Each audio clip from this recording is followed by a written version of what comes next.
Okay, let's dive right into this. Welcome to The Explainer. Today, we are breaking down a totally historic, wildly rule-breaking broadcast that literally had the entire television world buzzing. We're talking about the Saturday Night Live Season 51 finale, which aired on May 16th, 2026. Now, this wasn't just your standard season ender. It was a chaotic, star-studded, and honestly, potentially paradigm-shifting night for the late. I want you to keep a really specific question in the back of your mind as we go through this entire analysis today. Because underneath all the laughs, the crazy surprise cameos, and the musical performances, there was this massive, lingering question shadowing the whole broadcast. Did this spectacular, totally unprecedented finale subtly signal the secret retirement of SNL's legendary creator, Lorne Michaels? And this brilliantly illustrates exactly why the stakes were so high. 1,000.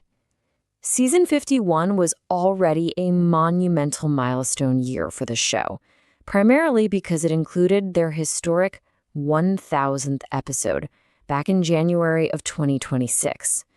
I mean, reaching 1,000 episodes is an incredibly rare feat in television, completely cementing the show's cultural dominance. But, reaching that kind of peak also inherently forces everyone to start looking toward the future. So, to really grasp the weight of this finale, we first need to understand the massive transition the cast was already undergoing. By the time this finale aired, the show had seen a major exodus of talent. We're talking about losing Devin Walker, Emil Wacham, Michael Longfellow, Heidi Gardner, Ego Nwodim, and finally Bowen Yang, whose final episode was actually a bit earlier in the season.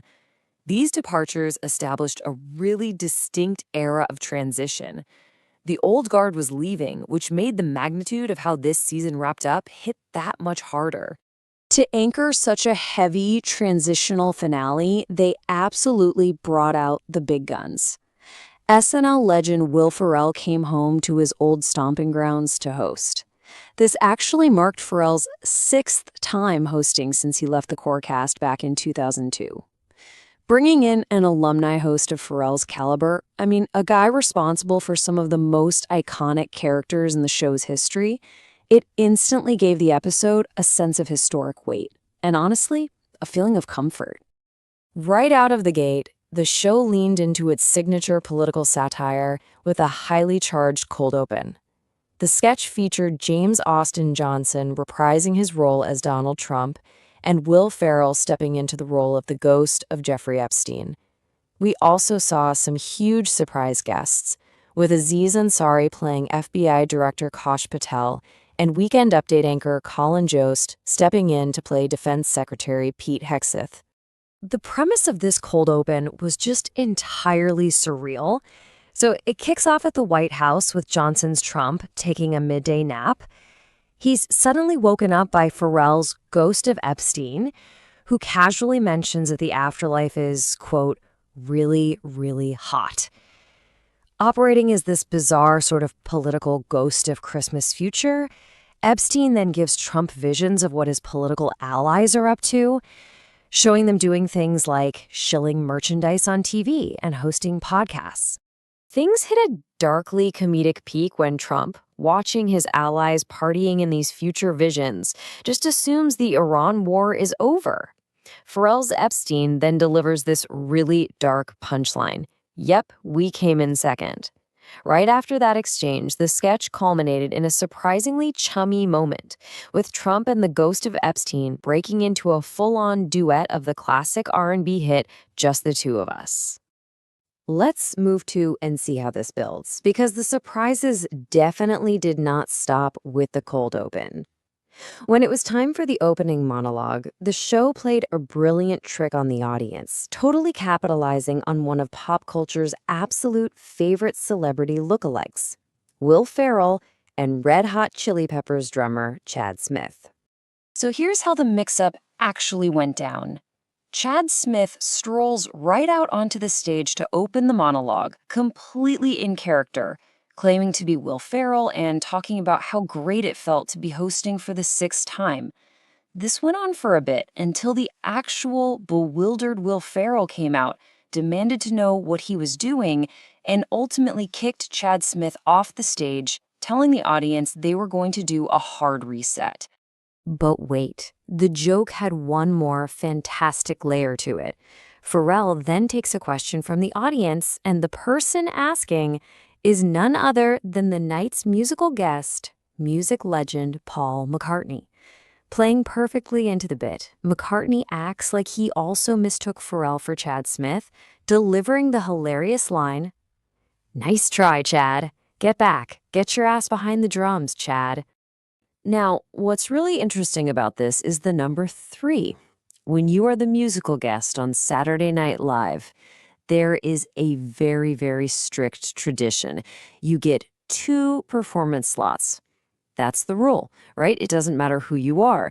But for this season finale, Paul McCartney was granted a highly unusual, virtually unprecedented 3-song set list. Let's actually walk through how this completely unprecedented set list played out. First, McCartney performed his solo track, Days We Left Behind. Second, he played the iconic Wings hit Band on the Run, and they let him play a full 5-minute version of it, which again is incredibly rare for live television where literally every second is scheduled. Finally, he closed out the show with Coming Up. I mean, musical acts almost never get 5-minute songs, let alone 3 distinct performance slots in a single night. The reaction online was just immediate and electric. One fan on X perfectly captured the vibe of the broadcast.